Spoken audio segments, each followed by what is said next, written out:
I'm Rob Franek. I'm editor-in-chief here at the Princeton Review, and today we are talking about whether schools prefer students to submit either SAT or ACT scores. And if there's one thing that we can say with absolute mathematical certainty is that you've heard something about which test schools prefer overall, because we hear it literally all the time here at the Princeton Review. A very well-intentioned someone in your life might have said, prestigious schools prefer SAT and will not look at students who submit ACT scores alone. Or maybe one of your parents heard over the virtual water cooler that elite schools see the ACT as a far better test than the SAT, and you're likely to get in with ACT scores. Or maybe you've heard some golden nuggets of information from other friends or family that goes something like this: the SAT is better for athletes, the ACT is better for artists. Schools want you to take the test that's better for your major. Folks, as we've done in past videos, we're going to do a little truth-telling right now. None of the above statements that I just made are actually true. We hear specific schools prefer SAT over the ACT just as much as we hear the exact opposite about those same schools. Here is the simple fact that you should remember. Every school that accepts test scores in their application will accept either the SAT or the ACT or both. In fact, they use a great big concordance table to compare SAT and ACT scores to each other. The real question is, which schools prefer SAT or ACT scores at all? And to understand that, we need to split the schools that are ultimately going to make it on your list of those schools that you apply to into 4 different categories. We have talked about these categories before, but we need to talk about them again. First category, test required schools.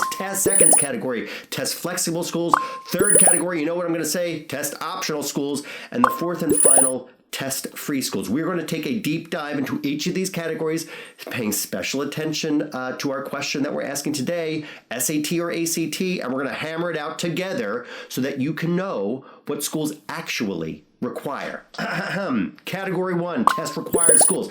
Now, test required schools are the easiest to understand because the context clues give it all away. A test required school requires that you submit SAT or ACT scores in your application. It is as simple as that. But by requiring test scores from every applicant, these schools will also be saying that they value high test scores. In fact, many highly selective schools, as we've reported about in past videos, but many highly selective schools have recently readopted test-required admission policies. I'm putting some links to some very interesting articles on that fact in the info card below, but they have issued statements explaining why. And basically, those schools that are now re-requiring testing in their admission policies believe students with better scores on the SAT and ACT perform better overall at their school. So, if you're applying to a test-required school, you must make sure that you have a competitive score to get into that school.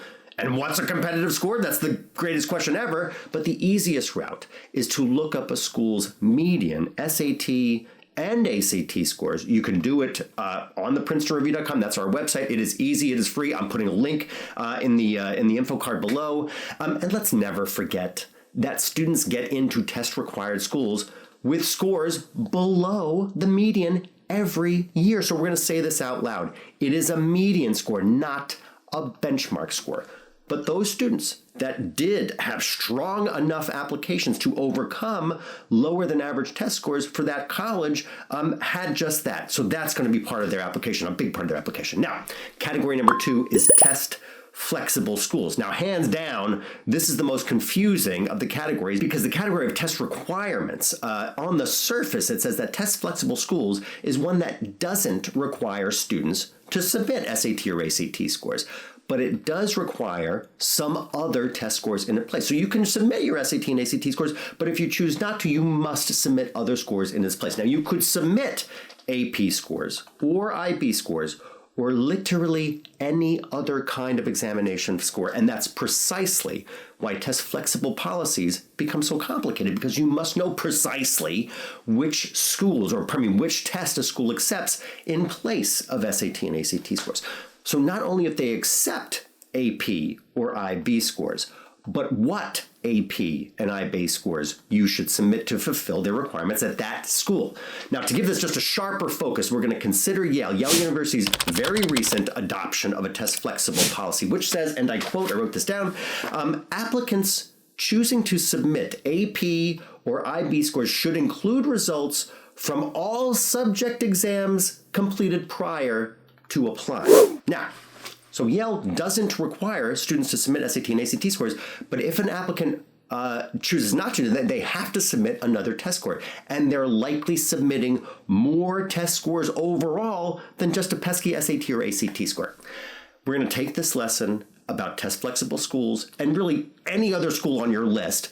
We're going to say that you should check out what that school is saying about their specific admission requirements, either on their website or simply phoning, calling that admission office directly so that you can understand what that school is requiring. That leads me to category number 3, which is test optional schools. Now, before we jump into this point, I just want to note this very clearly for the record, as we've talked about in past videos, the vast majority of four-year colleges in the United States, colleges and universities in the United States, have a test optional admission policy. And there are two things that you must remember about any test optional school. First, the admission committee will review your application, whether you send in test scores or not.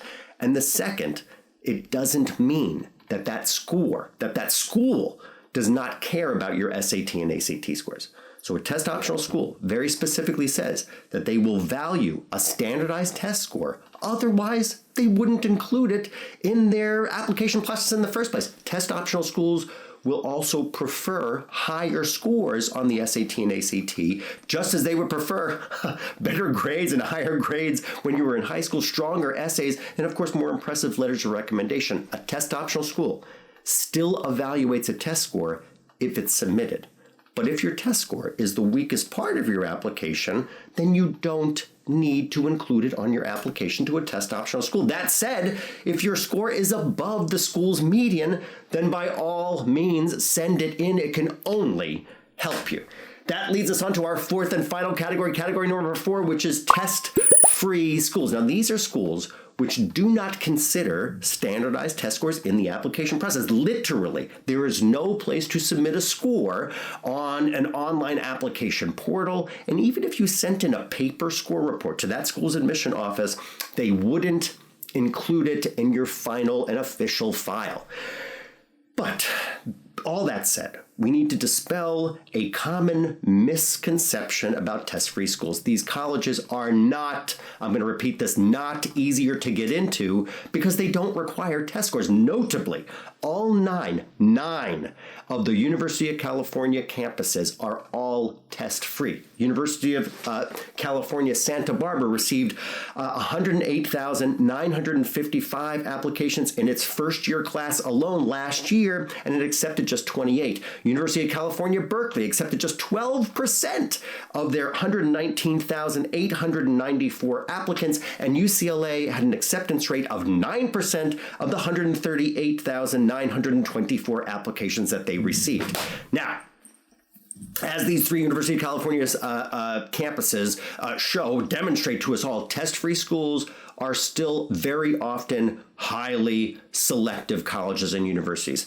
Because test-free schools do not consider your standardized tests, everything else in your application has stronger weight. Your grades are more important. Your essays are more important. Your list of extracurricular activities is more important. So we're never going to forget this fact. If you apply to a test-free school, we need to understand that all of those other parts of your application have more weight. We're going to wrap it up here, folks.